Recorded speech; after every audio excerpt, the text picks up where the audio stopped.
Halo Bapak Ibu dosen dan teman-teman semua. Saat ini kami dari kelompok 4 akan menjelaskan materi mengenai ketepatan dalam memahami konsep PDA dari tata bahasa konteks free. Namun sebelum itu, izinkanlah saya untuk memperkenalkan anggota-anggota kelompok ini. Yang pertama ada Ignacia Layola Lopez, yang kedua ada Mei Trinity Bire, yang ketiga ada Trivena Dayana Misa, yang keempat ada Abad Timothy Alokamati. Berikutnya adalah poin-poin yang akan kami jelaskan. Poin yang pertama yaitu pengertian CFG. Di sini kami akan menjelaskan mengenai pengertian dari tata bahasa konteks free. Yang kedua ada pengertian PDA, yang ketiga adalah hubungan CFG dan PDA, dan yang keempat adalah contoh soalnya. Untuk poin yang pertama akan dijelaskan oleh teman saya, Laila Lopez. Baik, yang pertama mengenai pengertian CFG. CFG atau Context Free Grammar adalah himpunan aturan yang digunakan untuk menghasilkan bahasa-bahasa yang memiliki struktur sintaksis yang tidak tergantung pada konteks. CFG juga terdiri dari beberapa komponen, seperti simbol non-terminal, simbol terminal, produksi, dan simbol awalan.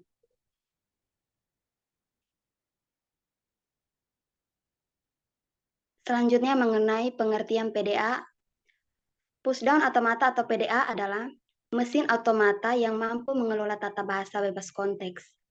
Pushdown Automata juga dapat diasumsikan sebagai tempat penyimpanan yang tidak terbatas dalam bentuk stack atau tumpukan, sehingga pushdown automata juga sering disebut NFA dengan stack. Pushdown automata digunakan untuk menentukan apakah sebuah deretan string dapat diterima atau tidak dapat diterima. Sebuah deretan string dapat diterima oleh mesin PDA apabila seluruh string sudah terbaca dengan baik. Fungsi transisi dapat mencapai final state dan semua elemen stack sudah kosong atau hanya tinggal Z0 sebagai top of stack. Selanjutnya akan dijelaskan oleh teman saya, Trivena Misa. Yang berikut, secara formal, mesin pushdown automata atau PDA dapat dinyatakan dengan 7 tupel, yaitu yang pertama key atau himpunan state, himpunan simbol input, simbol stack, fungsi transisi, state awal, state final, dan simbol awal tumpukan atau top of stack.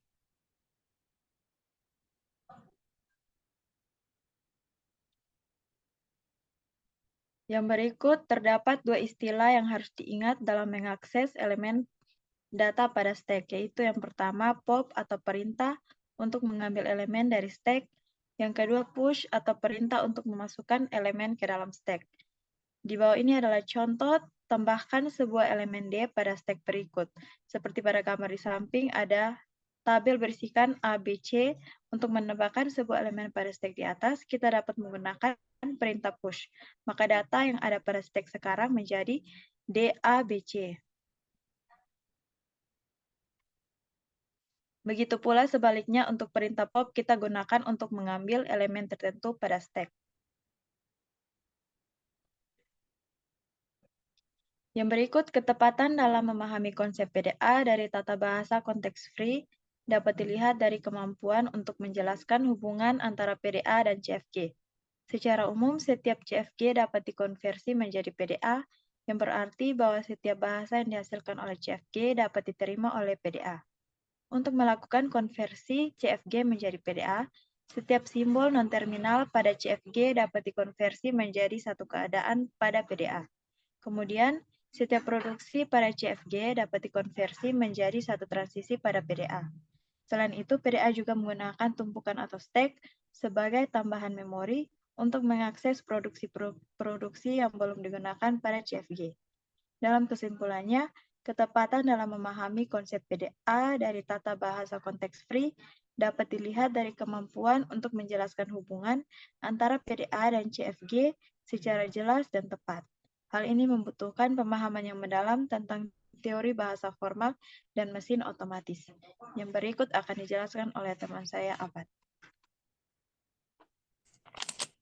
Baik, berikutnya adalah contoh dari PDA ini Yang pertama, sebuah tata bahasa bebas konteks D menjadi ADA atau PDB atau C PDA-nya dapat dikonstruksikan menjadi key, yaitu Q1, Q2, dan Q3.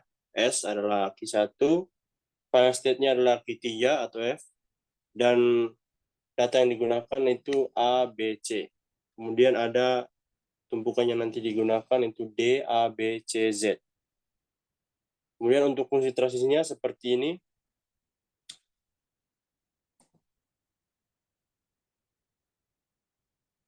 Dan kemudian dari aturan produksi yang ada,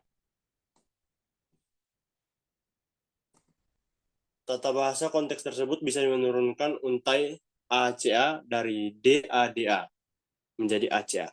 Karena tata bahasa konteks bisa menurunkan string ACA, maka PDA juga harus menerima untaian tersebut. Langkah pemeriksaan seperti berikut. Yang pertama, konfigurasi mesin. State Q1, top stack-nya adalah Z, tanpa menerima inputan, disimbolkan seperti itu. Kemudian fungsi transisinya, yaitu O, Q1, tanpa menerima inputan, Z. Sama dengan Q2, DZ, di mana konfigurasi mesin menjadi state Q2 dan push D. Jadi sekarang ada datanya ada D dan Z.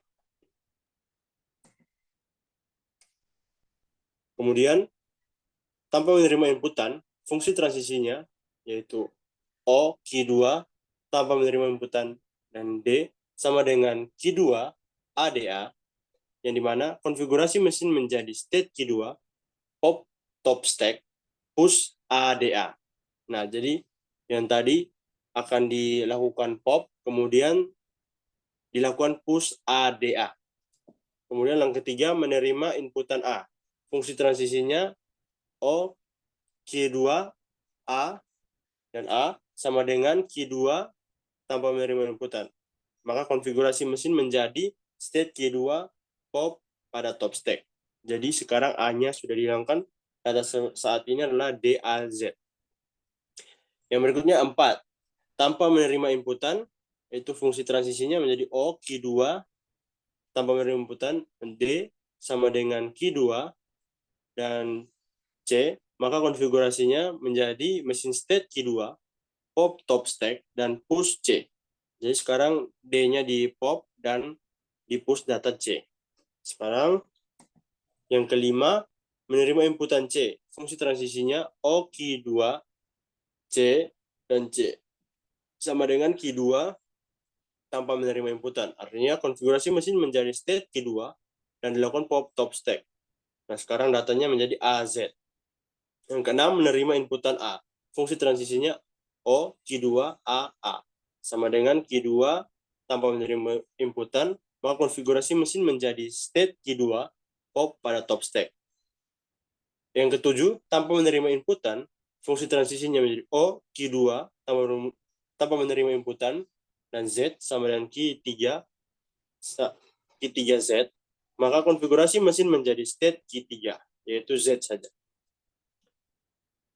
Tidak ada transisi lagi dari Q3 karena Q3 state akhir dan semua inputan sudah selesai dibaca, sehingga menandakan untai ACA diterima oleh PDA tersebut.